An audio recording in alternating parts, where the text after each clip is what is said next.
In a packed courtroom in Atlanta, Georgia, on a humid morning in June 2024, a veteran detective named Michael Hargrove, known for his aggressive tactics, lunged across the bench and grabbed the arm of Judge Amara Thompson, a respected black jurist presiding over a high-profile case. The shocking act, captured on courtroom cameras, erupted from a heated exchange during a pretrial hearing, but it was what followed, a swift unraveling of Hargrove's career and a cascade of revelations that left the city reeling and sparked a national reckoning on systemic issues within law enforcement. Judge Amara Thompson, 48, had earned her place on the bench through decades of legal work, rising from a public defender to a Fulton County Superior Court judge known for her fairness and sharp intellect.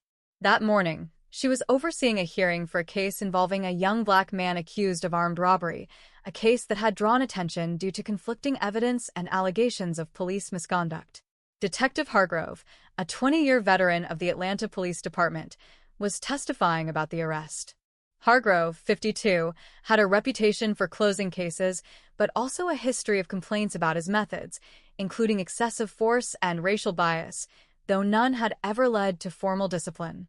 The hearing began routinely, with Thompson questioning Hargrove about inconsistencies in his report. The defendant's attorney, Rachel Patel, had presented evidence suggesting the police had mishandled the arrest, including a missing body camera recording. Thompson pressed Hargrove on the discrepancy, her tone calm but firm. "Detective, your report states the suspect resisted, but the witness statements don't corroborate that. Can you explain why your body camera was off during the incident?" Hargrove shifted in his seat, his face reddening. "It malfunctioned, Your Honor," he said, his voice tight. "Happens sometimes." Thompson's eyes narrowed. "Sometimes? Or conveniently?" she asked, her question cutting through the room's tension. Hargrove's response was sharp, his tone bordering on defiance. "I don't appreciate the insinuation, Judge. I did my job." Thompson didn't flinch. "Your job includes following protocol, Detective. No recording, no clear answers. That raises questions." The exchange grew heated, with Hargrove raising his voice, accusing the court of bias against law enforcement. Thompson warned him to lower his tone, citing courtroom decorum. But Hargrove, visibly agitated, stood up, pointing at Thompson. "You're twisting this to protect him," he shouted, gesturing toward the defendant.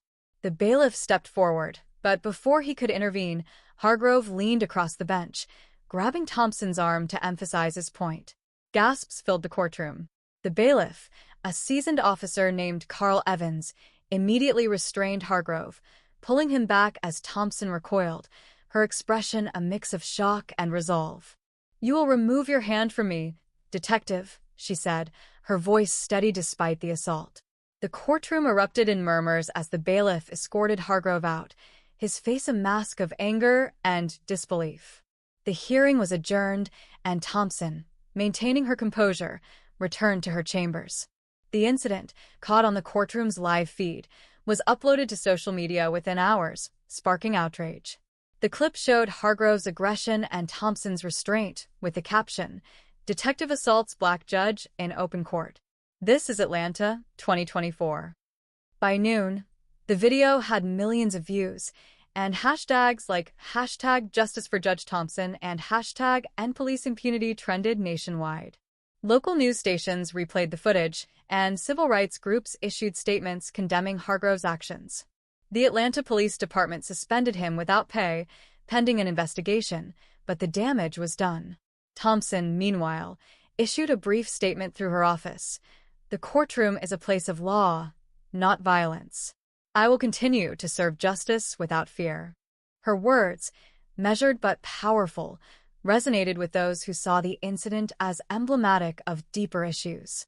The fallout was swift. The Georgia Bureau of Investigation, GBI, launched a probe into Hargrove's actions, focusing not only on the assault, but also on his history.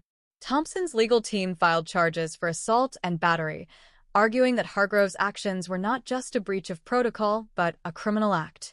Patel, the defense attorney, used the incident to bolster her client's case, filing a motion to dismiss the robbery charges due to Hargrove's compromised credibility. Community activists organized protests outside the courthouse, demanding accountability and broader reforms in the police department. As the GBI dug deeper, they uncovered a pattern of troubling behavior in Hargrove's record. Former colleagues and arrestees came forward with stories of intimidation, racial slurs, and selective enforcement. A 2018 complaint, previously dismissed, detailed Hargrove's use of a racial epithet during an interrogation. Another report from 2020 alleged he'd tampered with evidence to secure a conviction. The GBI cross-referenced these with internal police records, finding that supervisors had often overlooked or downplayed complaints to protect Hargrove's conviction rate. By late June, the investigation concluded that Hargrove's actions in the courtroom were not an isolated outburst, but part of a long-standing pattern of misconduct. The Atlanta Police Department, under pressure from the public and city officials, terminated Hargrove's employment on July 1, 2024. The announcement came alongside a commitment to review all cases he'd worked on, a process that could lead to dozens of overturned convictions. Hargrove faced criminal charges for the assault, with a potential sentence of up to a year in jail. His badge and pension were revoked, effectively ending his career. The case also prompted the department to mandate implicit bias training and stricter oversight of officer conduct, though critics argued these measures were long overdue. Thompson, meanwhile, returned to the bench within days, presiding over cases with her characteristic poise.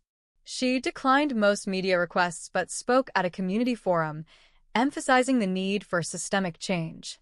"This isn't about one detective or one incident," she said. "It's about ensuring our institutions uphold justice for everyone." Her words galvanized support, and she became a symbol of resilience, with editorials praising her for standing firm in the face of aggression. The ripple effects reached beyond Atlanta. The incident sparked national debates about race, power, and accountability in the justice system. Legal scholars cited it as a case study in how individual actions reflect broader institutional failures. Activists pointed to Thompson's dignity as a counterpoint to Hargrove's unraveling, urging reforms in police hiring and training. The defendant in the original robbery case had his charges dropped after further evidence confirmed police misconduct, vindicating Patel's arguments. Hargrove, now a pariah, faded from public view. His attempts to defend himself in a local radio interview backfired when he doubled down, claiming Thompson had provoked him. The backlash was immediate, with sponsors pulling support from the station. Hargrove's career, once defined by commendations, ended in disgrace, a cautionary tale of unchecked power. Thompson continued her work, her courtroom busier than ever. She quietly mentored young Black attorneys, sharing lessons from her own journey. The incident, though traumatic, strengthened her resolve to uphold the law impartially. For Atlanta, it was a moment of reckoning, a reminder that justice requires constant vigilance, and that one person's courage can expose truths long buried.